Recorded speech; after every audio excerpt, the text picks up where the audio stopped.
Fala galera, canal Diário DevOps aqui com vocês, trazendo mais um conteúdo mão na massa de um projeto sensacional chamado GitLeaks.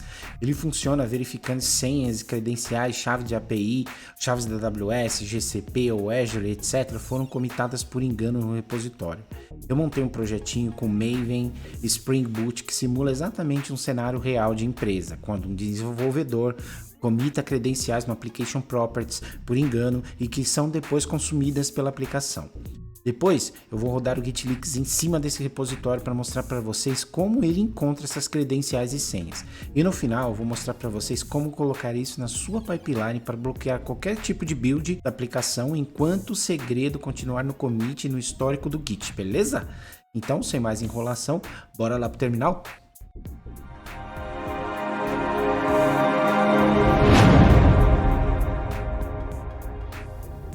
Pô, galera, então vamos lá. Aqui eu vou mostrar aqui para vocês então a aplicaçãozinha realmente é bem simples.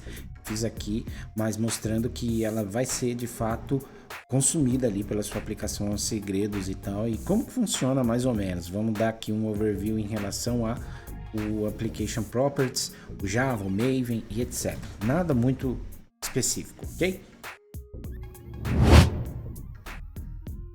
Então beleza, vamos lá, vamos entender aqui um pouquinho melhor como funciona essa aplicação. Vamos entrar aqui no código rapidinho, vou explicar por cima como ele funciona. É um código simples, mas simula de fato um uso real no seu dia a dia ali na sua empresa, beleza? Então a gente tem um arquivo chamado Application Properties aqui, ó. Você vai ver que tem algumas variáveis aqui. Então ele tem aqui o Amazon Access Key, onde você tem aqui o valor da Access Key, a Secret Key, e você tem aqui um back-end password, um back-end user, um back-end token e um back-end JTW token. Então a ideia é que simplesmente aqui nessa parte do Access Key é a chave mesmo da AWS, a Secret Key. Lembrando que todos esses valores aqui foram inventados, eu coloquei qualquer numeral aqui, qualquer coisa. Lógico que ele segue um padrão, como esse aqui, que é um padrão conhecido ali, que todas as chaves da AWS seguem esse padrão. Mas são todas inventadas, tá bom? Então não tem problema, você pode tentar usar, fica à vontade, você vai ver que não funciona.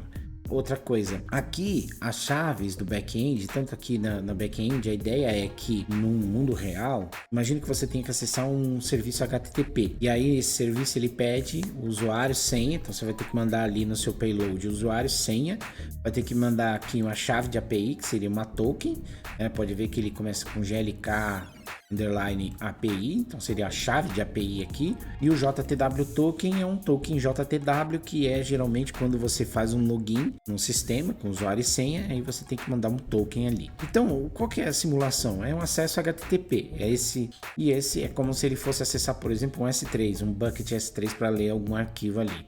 Então a aplicação é basicamente isso. Ele vai simular esse uso, né?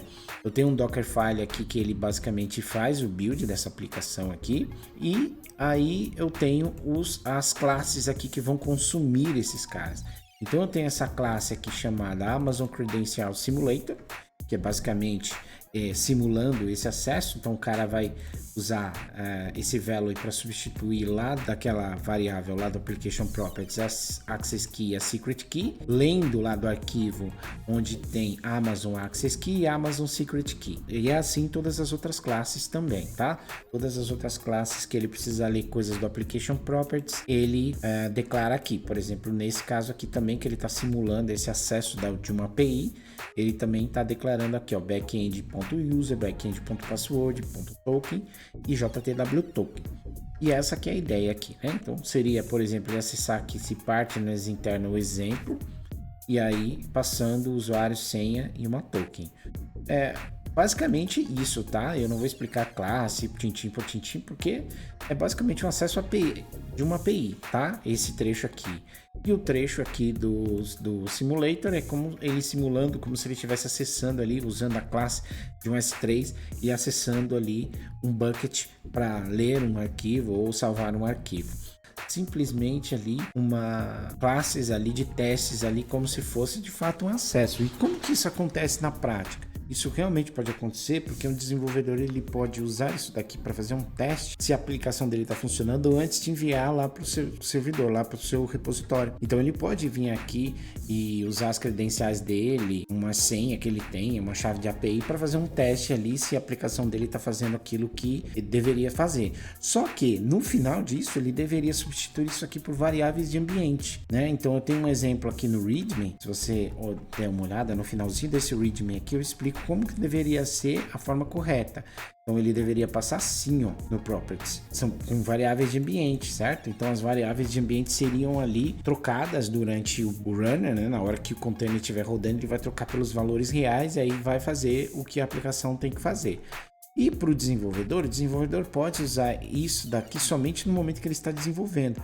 Terminou de desenvolver, ele não pode commitar, porque uma vez que ele commitou, existem dois problemas. Ele commitou, aí ele descobriu que commitou e ele reverte isso para o valor correto. Só que uma vez que ele fez isso, ainda assim, se você for lá no histórico do Git, ainda vai ver lá senhas e as credenciais ainda vão estar lá. Então como que se evita isso? Evitando que credenciais fiquem salvas nos arquivos, no Git e no histórico do Git. Para isso é que serve o Git Leaks. Ele não só verifica se ali naquele momento ali no seu código tem alguma credencial, como ele também verifica se no histórico do seu Git tem alguma coisa ali que foi comitada por engano, como senhas e chaves de API, etc.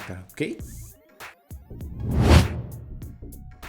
E basicamente eu vou aqui simular para vocês esse repositório que tem esse arquivo aqui problemático, como que eu vou rodar o meu Git Leaks em cima dele, tá bom? Vou deixar os links aqui, ó, na descrição do vídeo, tá bom? Para vocês poderem baixar. O Git Leaks é simples, é esse projeto aqui, ó, Git Leaks. E aí basta você vir aqui em Releases, procurar a versão aqui, né, na lista do binário, é simplesmente um binário. Então no meu caso aqui, como eu uso Linux, é esse binário aqui, ó, Linux x64, né, porque a arquitetura aqui 64 bits. Então escolha aí a versão aí que funcione aí com a sua arquitetura, baixe o binário e depois que você baixar o binário é simples, é só extrair num path. Então no meu caso aqui o SR local bin, por exemplo, eu movo o binário para lá e aí o meu binário estando no path, quando eu chamar ele Git Leaks ali no meu terminal, ele vai funcionar. Por exemplo, vou mostrar aqui para vocês aqui com where's Git Leaks. Então, o meu está em usr local bin Git Leaks e ele vai estar lá disponível para você usar os comandos do Git Leaks.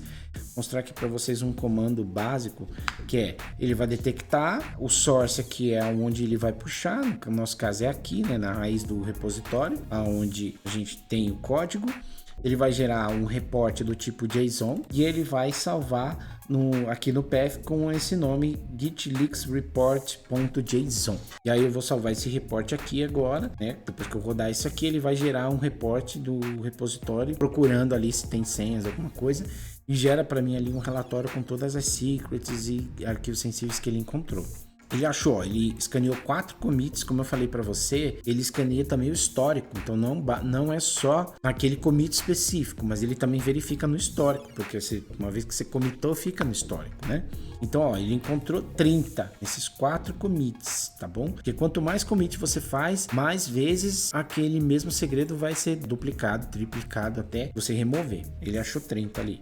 Eu vou abrir agora aqui no VS Code para vocês verem o report. Então, como que funciona o report? É assim, ó, ele mostra o que ele achou, então é um genérico API Key, um nome de Amazon Access Key, e ele reporta aqui qual que é, ele mostra qual que foi aqui o commit. Se você quiser ir lá e procurar por esse commit, a gente pode vir aqui aonde ele achou e ele fala quem foi também, né? Então se você tem ali um repositório que tem vários desenvolvedores, ele já diz quem foi que commitou, né? Ele é dedo duro, inclusive, tá? E aí ele diz também qual foi a mensagem do commit ali naquele momento e quando foi, qual foi a data, o e-mail, o fingerprint, tudo isso, tá? E aí ele vai fazer a mesma coisa agora com secret key, ó, aqui em cima foi access key, aqui embaixo secret key, e aí ele continua, né? Então ele achou também uma chave de API aqui, backend.token, mesma coisa, mesmo esquema, JTW, então ele achou ali um JSON Web Token que foi commitado, então tá aqui, ó, também mesma coisa, né? Ele diz aqui onde é que foi,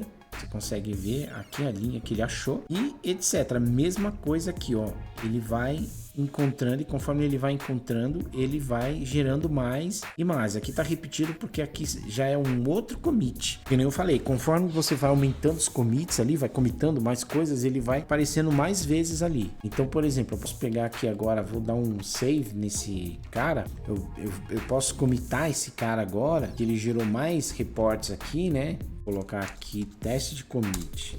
E agora a gente vai rodar de novo git leaks. Então, beleza, vou rodar de novo. E agora ele encontrou 54, tá vendo? Ele vai multiplicando, mas por quê? Porque os mesmos segredos, né? As mesmas senhas, elas já estão em outro commit. Como elas estão em outro commit, elas vão duplicando e vão, né, exponencialmente crescendo. Então, se você tinha, por exemplo, 2 chaves, fez mais um commit, agora você tem 4 chaves que foram detectadas, porque ele vai verificar o histórico, como eu falei para vocês. E aí, como que o desenvolvedor vai resolver essa bucha agora? A ideia é que antes dele poder fazer um build da aplicação lá no repositório, ele vai ter que limpar isso primeiro, ele vai ter que remover essas credenciais ali, senão você nem aceita um build do cara, senão você nem build a aplicação para ele. Deixa ele de mãos atadas, vai até ele remover aqueles segredos ali do repositório, e aí resolver um incidente de segurança, e ele vai poder fazer o build. E protege você então, e ele também, de putz, esqueci isso aqui, vou ter que remover. E aí ele não só remove, ele limpa o histórico do Git, e aí ele consegue fazer depois o push do código para lá. Quando ele fizer, tentar abrir um PR para rodar um build, por exemplo, aí já vai estar limpo isso aqui. O Git Leaks não vai mais detectar que houve esse problema de segurança e vai permitir que ele faça o build. E assim você garante que toda vez que alguém faça um build ali, ele vai ter que garantir que não tem nenhum secret ali no histórico comitado por engano. E assim você evita que, por exemplo, vaze qualquer segredo ou qualquer chave de API durante o build ou durante a compilação ali do seu código. E essa é a ideia do Git Leaks.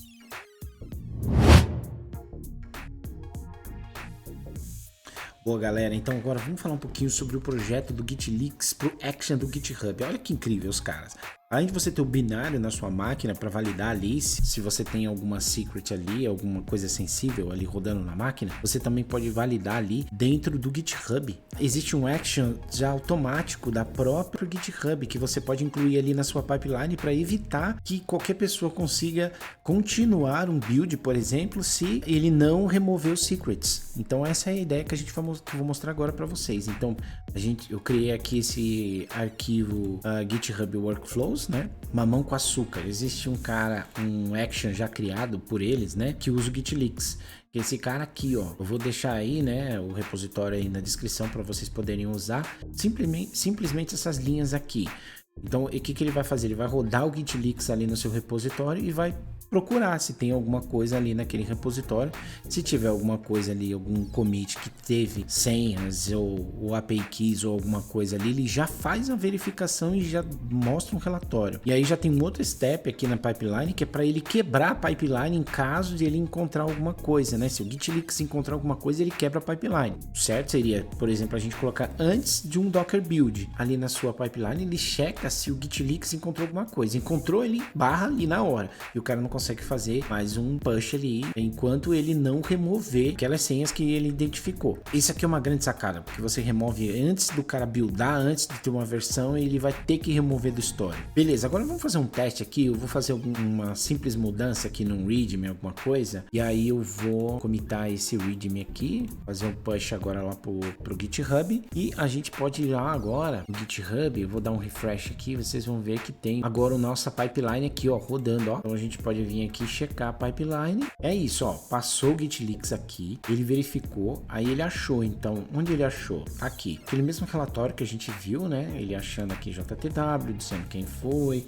o arquivo foi. Então ele faz aqui um relatório bonitinho, mostrando aqui aonde ele encontrou, e ele quebra aqui, ó, ele diz, ó, warning, leaks detected, ou seja, achou, e ele quebra a pipeline dizendo, olha, fail quando secrets foram encontradas. Então tá aqui, ó, Git Leaks detectou secrets, potenciais secrets foram encontradas no repositório, no histórico, né?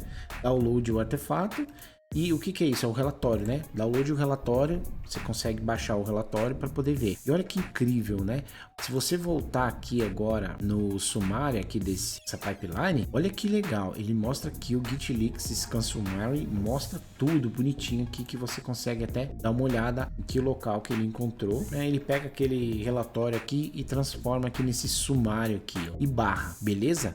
Dúvidas, pessoal? Se vocês tiverem qualquer dúvidas aí, deixem nos comentários, tá? Quem gostou, não esqueça de dar um joinha, compartilhar, se inscrever aqui no canal e não esqueça de deixar o sininho ativado para que receber as notificações quando sair vídeo novo aqui no canal. Se vocês quiserem que eu traga mais algum exemplo de outras coisas aqui usando o Git Leaks ou outra ferramenta de segurança, deixa aí nos comentários, pessoal, que eu vou ter um enorme prazer aí de fazer um vídeo aí para vocês, beleza? E é isso aí, galera. Valeu!